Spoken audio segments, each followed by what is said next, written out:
Wa qala radhiyallahu anhu la tashhab man la yulhiduka haluhu wa la yadulluka 'ala Allahi maqaluhu.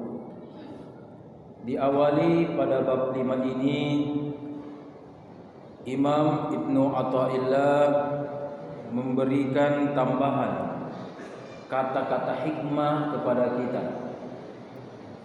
Beliau menyampaikan kepada kita semua bahwa la tashab, jangan anggap seorang teman, ya.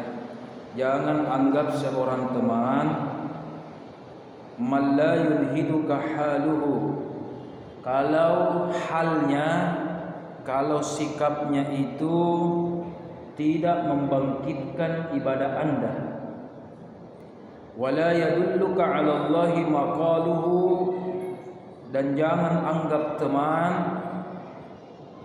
kalau ucapannya itu tidak menunjukkan kita sebuah kebenaran menuju Allah. Jadi di sini ada dua syaratnya, bapak-bapak dan saudara-saudaraku semua, ibu-ibu. Teman yang baik adalah sikap dan perbuatannya itu membuat kita semakin bergairah dan semangat beribadah. Satu. Dan yang kedua, ucapannya itu adalah ucapan kebenaran yang mengantarkan kita juga semakin dekat kepada Allah Subhanahu wa ta'ala. Bab ini sangat penting. Kenapa? Terkadang ada yang kita biasa dengar ucapan, jangan didengar itu, cari aja. Apa jadi cari aja? Iya kan? Terkadang ucapannya benar, tetapi terkadang kita lagi bilang, dia manjago, gayana aja. Berarti sikapnya. Jadi di sini ada dua, hal, sikap, dan maqal adalah ucapan. Sebelum kita lebih lanjut, bapak-bapak, ibu-ibu yang saya hormati, dalam ilmu hikmah ada yang disebut dengan hal, ada yang disebut dengan maqam, dan ada yang disebut dengan maqal. Ada tiga ini, ya. Jadi kita dulu belajar sedikit 5 menit ini istilah-istilah ilmu hikmah. Yang pertama ada namanya hal. Hal kalau diterjemahkan dalam bahasa Indonesia artinya keadaan seseorang. Karena kita belajar ilmu spiritual, berarti keadaan spiritual. Ya. Yang dimaksud hal dalam ilmu ini adalah keadaan batin, keadaan hati, keadaan qalbu bersama Allah, yang mana keadaan ini biasa berubah-ubah, bapak-bapak ibu, berubah-berubah. Jadi hal itu keadaan berubah-berubah kepada Allah Subhanahu wa ta'ala, berubah-berubah. Tapi berubah-berubahnya positif. Ya. Contoh, misalkan hal itu ar-raja wal khauf, mengharap dan takut. Terkadang ketika kita meminta kepada Allah, kita dalam keadaan sangat takut. Itu namanya hal. Tiba-tiba hati ini dalam keadaan takut, gemetar. Apakah Allah mengabulkan doa saya atau tidak? Ya, gemetar ki. Oke, baik ketika kita bergetar, hati kita, jantung kita, itu namanya keadaan spiritual. Ini disebut dengan hal. Atau hal juga itu terkadang kita berdoa dalam keadaan roja. Roja itu artinya mengharap. Jadi terkadang ini hal baku tolak belakang. Di satu sisi ketika kita berdoa, Allahumma ya Rabbi Rabbana, kita dalam keadaan takut. Tapi bersamaan juga kita terkadang mengatakan dalam keadaan ar-roja, dalam keadaan mengharap. Jadi terkadang ini perasaan kolbu ini, ya, ada semua itu, ada semua. Jadi mengharapnya ada, gemetarnya ada, menangisnya ada, khawatirnya ada, dan seterusnya. Itu namanya dalam keadaan spiritual hal. Tadi kita sholat. Ketika hati ini, jantung ini, tubuh ini sudah mulai gemetar ketika sholat, apapun surah, apapun bacaan yang dibaca oleh imam, ya, itu sudah dalam keadaan masuk dalam keadaan hal namanya. Tapi kalau tidak ada perasaan apa-apa, berarti belum pergi masuk dalam dunia spiritual. Tapi kalau sudah mulai gemetar, walaupun cuma setengah detik, 1 detik, 2 detik, setengah menit, itu sudah dalam keadaan hal namanya. Belum lagi kalau kita sholat, berdoa, berzikir, menetes air mata, begitu, ya kan? Bahkan yang paling tinggi itu namanya meraung. Kita semacam menangis bodoh-bodoh begitu, ya kan? Padahal kita ini mengharap diampuni dosanya dan seterusnya. Ini namanya apa? Hal. Kita sholat dalam keadaan khusyuk. Khusyuk juga itu dalam keadaan spiritual namanya hal. Ya, jadi hal itu bapak-bapak dan saudara-saudara, ibu-ibuku semua yang saya hormati, hal itu dalam keadaan spiritual mau seperti jalanku. Ya, tapi beda-beda boleh konteksnya. Apa itu? Datang tidak diundang, pergi tidak diantar. Ya, datang tiba-tiba biasa, datang tiba-tiba. Ya, datang tiba-tiba. Contoh kita khusyuk. Ya, biar kita mau khusyuk, tapi kalau Allah tidak kasih hal itu pemberian Allah. Hal itu pemberian Allah. Ya. Beda sebentar kita belajar makom. Makom itu adalah usaha kita mendekatkan diri kepada Allah. Hal itu adalah pantulan cermin, pantulan ilahi kepada kita. Ya, jadi kalau kita biasa menetes, gemetar, khusyuk, sholat, itu bukan mau kita. Itu pangamasean, itu rahmat Allah. Ya, kemarin ada itu biasa pelatihan sholat khusyuk. Biar 10 kali kita pelatihan sholat khusyuk. Tapi kalau Allah tidak kasih hal dalam bentuk keadaan khusyuk, percuma, tidak ada. Atau kita tidak pernah pelatihan sholat khusyuk, tapi kalau dikasih Allah pangamaseannya, rahmatnya, hidayah dalam bentuk khusyuk sholat, walaupun tidak pernah kita pelatihan, maka kita akan khusyuk. Jadi hal itu bukan karena pelatihan, ya. Biar kita mau menangis, tapi kalau Allah tidak mau dikasih menangis, tidak menangis. Kita mau khusyuk, tapi kalau Allah tidak kasih itu hal, tidak khusyuk juga. Ya, kita mau gemetar, pura-pura jadi gemetar begini, nekere, ya tidak. Terkadang kita tidak mau tiba-tiba gemetar sendiri. Ya, kita naik motor, kita jalan kaki, kita naik mobil, ya kan, dalam sebuah perjalanan, hening. Pas setengah 12 di tengah perjalanan, langsung didengar orang mengaji. Ya, mengaji masjid, langsung didengar mengaji masjid. Tiba-tiba hening ini berubah. Kenapa langsung ini bergetar? Itu namanya keadaan spiritual, hal, ya. Oke. Jadi hal ini adalah keadaan spiritual yang Allah berikan kepada hambanya sebagai bentuk kasih sayang Allah kepada kita. Itu hal namanya. Yang kedua ada namanya makom. Makom itu adalah akareso, usaha-usaha, latihan-latihan, ibadah-ibadah spiritual yang kita tempuh kepada Allah. Jadi konsepnya adalah makom dulu kita lakukan, makom spiritual kita lakukan. Timbal baliknya Allah kasih hal. Timbal baliknya itu hal. Contoh, makom yang pertama itu namanya taubat istighfar. Jadi kita dulu berusaha untuk menyesali segala kesalahan kita. Kemudian kita bertaubat, istighfar. Itu namanya makom.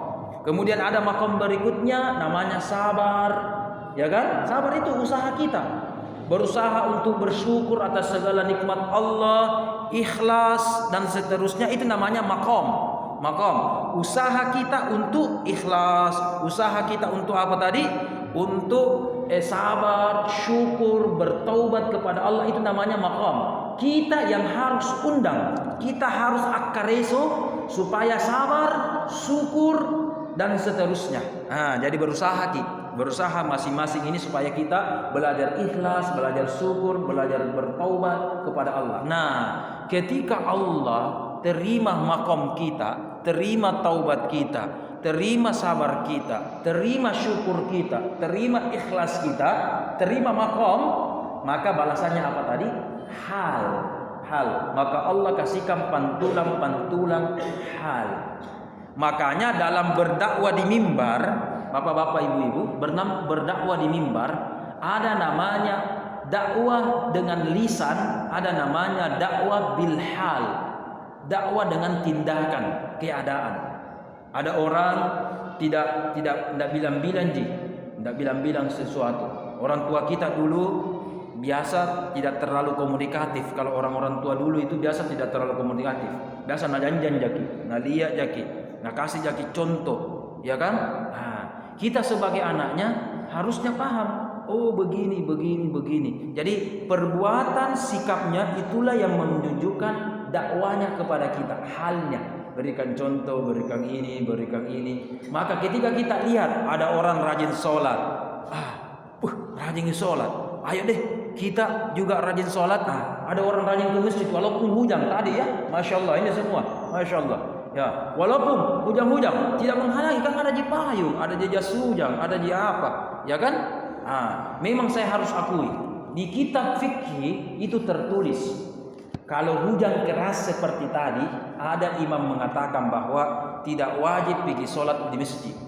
Ada imam. Kenapa? Karena dulu belum ada payung, satu, tidak ada jas hujan, mantel, apalagi mobil. Coba lihat di Mekah sekarang, bagaimana atapnya? Tidak ada kan?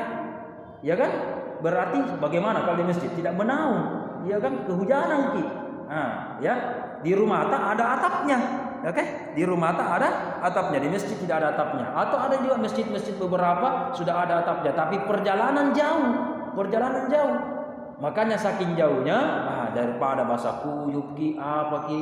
Makanya ada ulama mazhab mengatakan kalau dalam keadaan hujan deras, apalagi di Mekah Madinah kan jarang hujan.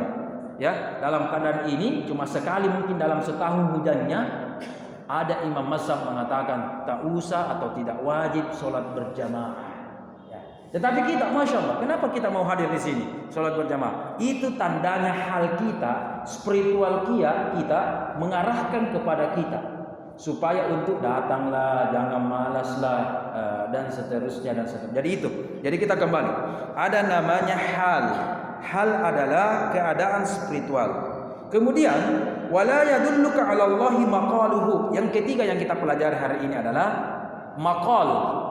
Maqal adalah ucapan-ucapan ya, dalam bentuk syafahat yang diucapkan oleh seorang guru, seorang waliullah, seorang hamba Allah yang saleh, ya.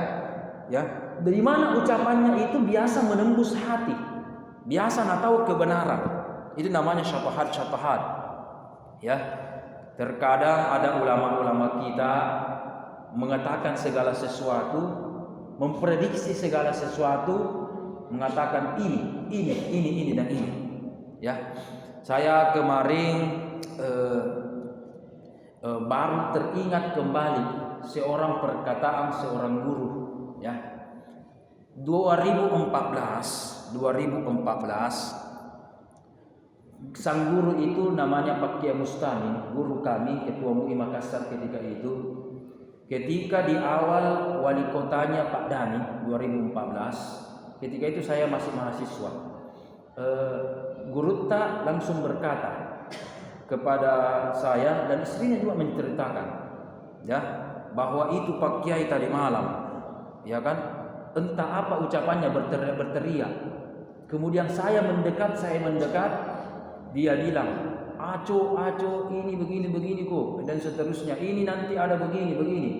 Singkat cerita, intinya apa? Ketika awal wali kota ini dilantik, Gurutta mendapatkan petunjuk dan dia ucapkan dan didengarkan oleh istrinya. Dia katakan, yang saya maksud mohon maaf aco di sini adalah wali kota sebelumnya. Ternyata betul. Prediksi Pak Kiai ketika itu wali kota sebelumnya nauzubillah min zalik ditangkap, ya. Oke. Kemudian setelah itu guru tak langsung memprediksi insyaallah dilepaskan ji, alhamdulillah sekarang kan dilepaskan nih, alhamdulillah. Tetapi beliau memprediksi setelah Pak Dani ini, ya, yang akan memimpin Makassar adalah keluarganya Aqsa Mahmud. Ketika itu saya tidak mengerti keluarganya Aqsa Mahmud, tidak, ya kan? Nah, ini bukan kampanye karena memang sudah minta pilih, ya. Ternyata betul.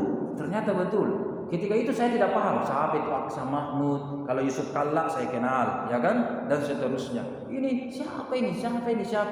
Ternyata alhamdulillah. Ternyata makol prediksi dan ucapan beliau, padahal ini beliau sudah meninggal 10 tahun yang lalu.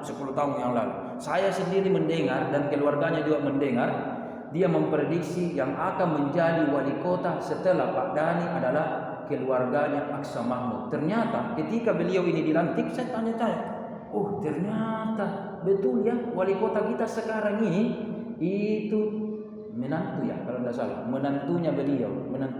Oh begini, masya Allah, ya. Kalau begitu, kenapa bisa tahu itu? Kenapa bisa ditahu? Ya kan? Padahal beliau sudah meninggal.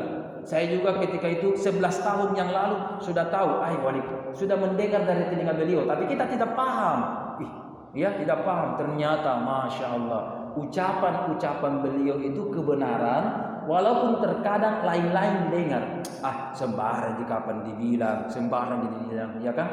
Kalau kita tolak ucapan-ucapan kebenaran dari sang guru atau panrita, sang kiai, mohon maaf, itu ada namanya ego. Tidak masuk akal itu ucapkan itu, sembarang dia bilang itu, misalkan begitu ya. Padahal terkadang kebenaran itu bukan menggunakan ego, ya. Menggunakan ego. Ini saya ulang lagi untuk kedua kalinya, bahwa ucapan-ucapan dari ilmu hikmah, yang paham ilmu hikmah, orang-orang yang berada di nuansa ini, terkadang dibilang sotta-sotta atau prediksinya tidak masuk akal, tetapi kenapa terjadi? Termasuk itu tadi, prediksi itu. Ya, prediksi itu, kenapa hal-hal itu terjadi? Di sini dikatakan orang-orang yang begini adalah orang-orang yang digerakkan lidahnya oleh Allah Subhanahu wa taala. Kita lanjut. Untuk itu, ya, janganlah menganggap seorang teman yang belum memahami ilmu makrifat atau ilmu hakikat atau ilmu mengenal Allah. Satu. Kemudian wala rafa himmatahu anil khalaik, dan bagaimana keinginannya itu, ya, masih terhadap makhluk. Jadi kita punya teman, tetapi teman ini sedikit-sedikit dia cinta dunia, ya. Sedikit-sedikit dia hasratnya terhadap dunia, dengan makhluk, benda-benda yang nampak. Kalau ada orang yang terlalu matre seperti ini, ya, jangan juga bombe. Kita kan tidak dilarang untuk membombe orang. Di sini dikatakan jangan jadikan besti. Sekedar berkenalan boleh, tapi namanya bersahabat kan selalu kita sama-sama, ya kan? Selalu kita bersama, ke masjid sama-sama, kita sudah lagi sholat biasa kita sama-sama, dan seterusnya, ya kan? Nah, contoh bapak-bapak yang sebelah kanan ini kan bagus sama-sama ini. Ya, di kubu kiri juga bagus sama-sama ini. Jarang itu ada baku tukar-tukar. Rata-rata di samping pengajian kemarin ini baku itu juga. Yang di tengah juga di sini. Di sini juga. Ya kan? Baku begitu aja. Itu artinya terkadang kita sudah ada namanya satu frekuensi terhadap seorang teman. Makanya di sini, ya, insya Allah kalau di sini frekuensinya baik semua. Tapi kalau di luar sana, memilih teman yang baik adalah kalau sikapnya saja menunjukkan kepada Allah, menunjukkan kita ibadah, dan perkataannya juga itu menunjukkan kebenaran. Begini bapak-bapak, ini kesimpulannya satu di sebenarnya ini. Ada orang kalau dilihat mukanya judi dilihat, ya. Ada orang kalau dilihat mukanya botol dilihat, ya. Ada orang begitu. Ada orang kalau dilihat mukanya masjid dilihat, masjid. Kenapa masjid tadi? Bagaimana pengajian tadi malam? Ada orang begitu. Ya kan? Seperti kalau seselupang ini, kalau kuliah ada juga kuliah, bendahara ini, misalkan juga toh, dan seterusnya. Ada kan begitu, dilihat orang, walaupun mukanya ini dilihat, mata ini melihat mukanya, tetapi ada langsung terkesan, ya. Makanya tidak salah juga kalau ada orang mengatakan, tidak mau aja dulu ke sana deh, nanti ketemu kasih pulang, nanti najak lagi minum, begitu, ya kan? Ya, nah, nama kalau ke sana deh, nanti nak ajak ke judi-judi lagi. Ya, karena kalau kuliah itu pasti itu ku ingat. Itu kan ada biasa begitu. Di sini artinya adalah bahwa kita disuruh untuk berteman kepada teman kita. Ya, bersahabat ya, bersahabat. Pilih sahabat kalau baru dilihat Allah jadi ingat. Nah, itu sahabat paling bagus itu. Baru dilihat Allah diingat. Baru dilihat ini, Nabi Muhammad diingat. Baru dilihat ini, masjid dilihat. Baru dilihat ini, sholat dilihat. Itu paling bagus. Berarti membangkitkan ibadah kita. Iya kan? Jangan bilang, anu sedeng, anu sedeng. Ada kan? Itu ada begitu. Di sini diajarkan kepada kita bahwa kesan orang itu tidak boleh dinafikan. Ucapannya, perbuatannya itu langsung kita aku tandai memang ini. Itu ya. Di sini dikatakan hati-hati berteman dengan orang yang mengikuti hawa nafsunya dan seterusnya. Di sini dikatakan qala Syekh Abdul Hasan Asy-Syadzili, guru Ibnu Athaillah yang bernama Abdul Hasan Asy-Syadzili memberikan sebuah pengajian nasihat kepada muridnya yang bernama Ibnu Athaillah. La tashab, ya, jangan bergaul dan jangan bersahabat kepada orang yang mampu mempengaruhi nafsumu atau kepribadianmu. Jadi dia keinginannya mempengaruhi kita. Ada orang biasa begitu, jago mempengaruhi kita. Ya, kita misalkan tidak mau melakukan ini, tetapi karena bergaul nak beta aku mapain deh. Masa sedikit, buktikan dong bahwa kita bersahabat. Ya padanya sedikit mau, ya kan? Buktikan. Ada biasa begitu. Jadi di sini ya, jangan menjadikan sahabat. Kalau berteman biasa boleh, kenalan biasa boleh, ya kan? Tapi bukan musuh ya, bukan musuh. Berkenalan biasa boleh. Nah, tetapi jangan menjadikan dia bestie, sahabat. Kalau dia gampang mempengaruhi kita ke dalam kejahatan, jangan. Atau sebaliknya, kita yang jelek kemudian mempengaruhi dia juga yang baik. Jadi saling mempengaruhi ke negatif. Jadi harusnya tak balik, saling mempengaruhi yang positif.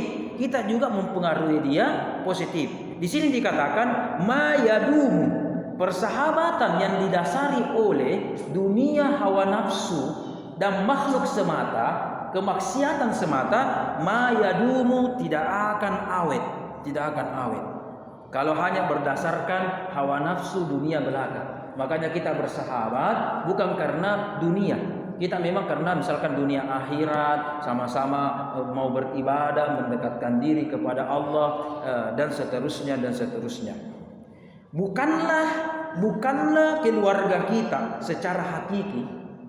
Bukanlah sahabat kita secara hakiki kalau dia menunjukkan kepada kita hawa nafsu. Ya, melainkan itu aduun. Mohon maaf, aduun itu artinya musuh. Ya, jadi ada biasa orang memang kita bertetangga bersahabat, tetapi kalau maksiat nak ajakkan walaupun misalkan kita baku sepupu baku apa, ya kan? Oke, sekedar kenal saja. Tetapi pada dasarnya karena dia selalu mengajak kita, selalu menginformasikan kita hal-hal negatif. Kalau kita buka itu si badi jadi sedeng, jadi sedeng, geger jadi sedeng, apa jadi sedeng. Terkadang ada begitu, ya. Apalagi selalu mengajak kita, ayo kita minum, ayo kita bermaksiat, ayo kita ini. Walaupun dia sahabat, teman kita, kenalan kita, bahkan keluarga kita, menurut ilmu hikmah dikatakan, mohon maaf, secara spiritual itu adalah musuh kita, ya. Walaupun misalkan mohon maaf itu adalah keluarga kita, itu adalah cikalita atau tetangga, tapi kalau maksiat nak ajarkan kita selalu, secara hakiki itu adalah musuh kita. Tapi walaupun dia selalu mengajak kita kepada kemaksiatan, ya jangan lawan dia dan jangan bombek juga dia, jangan bombek. Ya, kalau tidak dibombek, siapa yang dakwah ini? Ya kan? Maka sikap kita biasa-biasa saja. Kalau ketemu kebetulan keluar di rumah ketemu, alhamdulillah temani cerita. ya kan? Tapi beda kalau besti. Besti bisa kita lama-lama, bisa kita lama-lama. Bagaimana itu? Ada sendoa-doa kah? Adakah amalan kah? Adakah begini kah? Ya kan? Nah, jangan sedikit-sedikit. Adakah 100? Adakah 100? Rotongki, ya kan? Dan seterusnya. Ya, oke. Imam Asy-Syafi'i pernah berkata, ya, kalau ada orang yang memusuhi saya, yang membenci saya, ya, saya tidak akan membencinya. Ya, ada orang biasakan kalau dibenci, oh ya, apa aku lakukan supaya suka kak? Ya kan? Imam Syafi'i sudah melakukan sesuatu yang baik. Tapi beliau selalu berpikir positif. Dia katakan begini, kalau orang itu ya tidak suka sama saya, ya minimal dia tidak pinjam uang saya. Wih, itu hebatnya Imam Syafi'i. Ya kan? Ya. Apa kata Imam Syafi'i? Ya, kalau ada orang tidak nasuka kak, ya kan? Ya, minimal tidak mau pergi pinjam uang sama saya. Ya, itu artinya dia berbaik sangka kepada seseorang. Tidak juga mengatakan apa kalau begitu nu bombe aku bombe top, tidak. Ya kan? Nah, oleh karena itu coba lihat orang yang mau pinjam uang pasti baik-baik. Bagaimana gini pinjam uang apa kan? Iya kan? Nyok ki apa kan? Tiba-tiba kemarin nyalek pemilu, tiba-tiba datang di rumah sepupu ki pade gini, kita ada, ya kan? Tiba-tiba baik, mungkin ada anunya, ya kan? Nah, Imam Syafi'i mengatakan kalau ada begitu berarti dia menjaga jarak dan minimal kita tidak baku gosip dengan dia. Ya, tidak, kalaupun dia jahat kita tidak membuat terpengaruh atas kejahatannya. Nah, itu. Jadi kita mengambil hikmahnya saja, bahwa kita bergaul antara satu dengan yang lain itu sebenarnya ada hikmah di baliknya. Jamaah rahimakumullah. Kemudian di sini ditambahkan bahwa hati ini ada dua macam. Ada namanya hati anak-anak, ada namanya hati dewasa. Apa maksudnya? Hati anak-anak, namanya anak-anak bagaimana bapak-bapak ibu-ibu? Ya kan? Nah ikuti ki. Apa dibilang? Nah paling baik anak-anak ya, anak-anak. Coba lihat iklan odol. Ada iklan odol waktu di televisi, ya kan? Anak-anak pergi sikat gigi, ikut tongi, bapaknya pergi sikat gigi, anaknya juga ikut sikat gigi. Memang itu anak-anak ikut-ikutan. Apa dilakukan? Pasti mau tongi. Ya adiknya, nah ikuti kakaknya, ya kan? Kakaknya nah ikuti adiknya. Ya dikasih dibelikan saya tidak, ya kan? Oke. Kalau ada namanya kolbu anak-anak, berarti masih suka ikut-ikutan. Hati-hati bergaul kepada orang ini. Kenapa? Bisa kita terpengaruh ikut-ikutan, ya. Oke. Yang kedua, ada namanya kolbu dewasa. Batin ini sudah dewasa. Kalau kolbu dewasa, walaupun bergaul sama orang begini, itu tadi, ya, bergaul sama ini, suka mengajak kita maksiat, dia tidak terpengaruh, ya, tidak terpengaruh. Jadi biar bergaul sama apa tidak terpengaruh. Bahkan namanya kolbu dewasa, dia sedikit demi sedikit nanyok ini supaya itu yang painumballo berubah. Ya, saya pernah punya kenalan, ya, sesama painumballo, ya. Tetapi bedanya, yang pertama ini ada dasar-dasar agamanya, yang kedua tidak ada. Beliau sempat ceritakan sebelum saya tinggalkan itu dunia minum miras 100% sampai sekarang, ya. Istilahnya kalau kita sekarang apa ya namanya? Gus, ya. Gus itu apa? Anak kiai ya, panderita begitu. Tapi biasa anaknya juga sedikit kadang-kadang waktu masih muda tergelincir ya, namanya ABG. Dia ceritakan seorang Gus ini mengatakan, "Dulu saya waktu minum ballo, ya kan? Ya. Bahkan saya pernah kasih teman saya begini, ku kasih kau 100.000, ya. Tapi besok kita sama-sama kompak, tak usah minum ballo." Apa? Ya. Dia masuki begitu sedikit, ya kan? Ku kasih kau 100, ku kasih kau 50, tapi besok jangan. Padahal sama-sama aja apa? Minum ballo. Ya, atau ku temani kau sekarang minum. Ya, tapi besok temani kau sholat. misalkan begitu ya, dan seterusnya. Walaupun begitu, walaupun sama-sama minum, oke, di satu sisi pasti minum, kita sepakat apa hukumnya. Walhasil, namanya Gus itu biasa berubah ya, bagus nih, alhamdulillah jadi ustaz nih, jadi baik nih dan seterusnya. Tapi dia ceritakan bagaimana dulu dakwanya, bagaimana sebelum saya ustaz begini, saya dulu bahkan ya di hadapan botol-botol miras, itu apa namanya, topi miring apa ya, itu Tommy juga ternyata topi miring apa ya begitu ya, itu hari saya baru tahu ternyata ya botol-botol minuman itu yang botol-botol bensin itu yang dipakai minum ballo ya, yang topi miring. Sekarang kan enak ya, ada nih Pertamini ya, dulu masih botol-botol itu katanya ini contohnya yang namanya topi miring. Oh ya, saya tahu gara-gara itu. Oh itu namanya topi miring. Saya kira miring itu topinya songkokna apana ya kan. Oh begitu. Iya, saya dulu begitu ya, tapi sekarang sudah berubah. Tapi dulu bahkan saya waktu minum ballo masih berdakwah, sempat-sempatnya berdakwah ya, tapi alhamdulillah berubah dan seterusnya. Jangan ikuti minum baloknya ya, tapi intinya adalah dia berhasil mengajak seseorang untuk berubah demi sedikit demi sedikit. Kenapa? Kolbunya tadi apa? Kolbu dewasa ya. Makanya sekarang kita belajar, kalau kolbu ini masih kolbu anak-anak, masih gampang ikut-ikutan. Kalau begitu jangan sembarang bergaul dulu, satu ya. Tetapi kalau kolbu ini sudah mulai dewasa ya, oke, silahkan bergaul siapapun. Tapi ingat, kita harus sisipkan dakwah kepada seseorang yang tempat kita bergaul ya. Jangan begini sedikit-sedikit begini, jangan begini sedikit-sedikit ya kan. Sehingga kalau nak anggap bagi sahabat diikuti maki, nak dengar maki. Minimal pacok dulu botol kah? Ada yang ustaz kah? Misalkan minimal dia tidak minum selama kita ada di situ, ya kan? Ada begitu. Ya, untuk itu kita kembali bahwa di sini dikatakan bahwa sebenarnya pada dasarnya boleh bersahabat atau boleh berteman kepada siapa saja, ya kan? Kan tidak boleh orang baku bombe, sebenarnya boleh.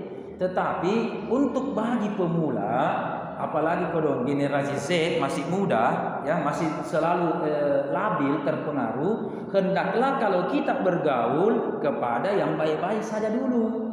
Ya, kalaupun kita sudah dewasa dan sudah stabil, tidak berubah-berubah, kepada siapapun kita bisa bergaul untuk mengingat kepada Allah Subhanahu wa taala. Ya, sebelum kita lanjutkan paragraf berikutnya, apakah ada di antara saudara-saudaraku, ibu-ibu yang ingin bertanya terlebih dahulu? Masih ada kurang lebih 5 menit sebelum kita menutup pengajian kita yang penuh berkah ini. Ada mungkin Pak Haji, Pak Yus, berarti bagus-bagus semua ini pergaulannya, amin ya. Tinggal anak-anak tak ini kasihan ya, tinggal anak-anak ini didoakan baik-baik. Terutama saya minta tolong kepada sang ibu yang ada di sini ya. Saya teringat ketika Guru Tak itu didatangi oleh seorang ibu. Pak Kiai, titip kado adik, titip kado, doakan kodong anakku. Kumbal lagi. Ya kan, nakal lagi. Ya kan?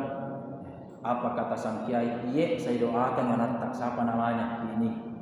Tapi saya juga minta tolong ini. Sehebat-hebatnya doanya ustaz atau doa kiai, tidak ada yang mengalahkan doanya orang tua kepada anaknya. Ya, doanya ayah kepada anaknya, doanya ibu yang melahirkannya, menyusuinya kepada anaknya. Biasa dipakai. Kalau begitu tinggal dipilih cara berdoa tak. Ya.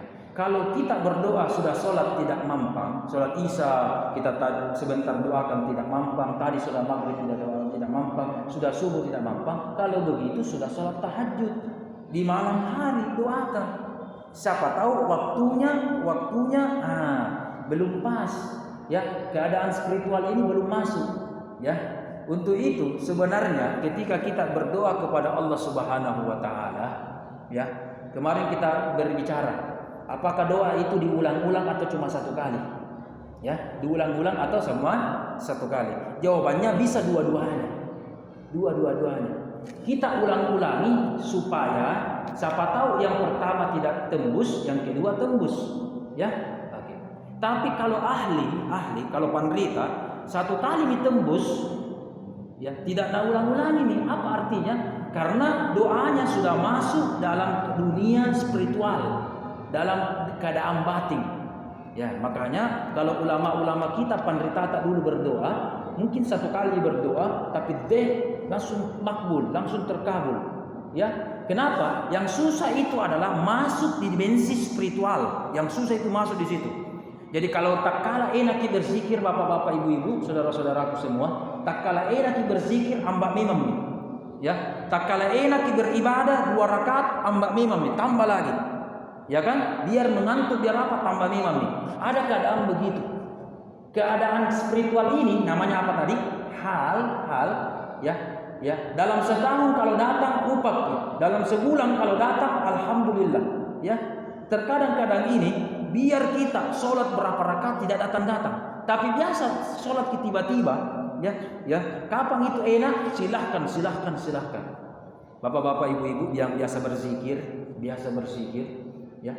Ketika berzikir ada keadaan dalam keadaan nikmat berzikir, langsung sisipkan doa itu. Berarti kalau begitu ada makin di mode spiritual. Jadi ada biasa terkadang berzikir langsung tiba-tiba masuk, ya kan? Masuk.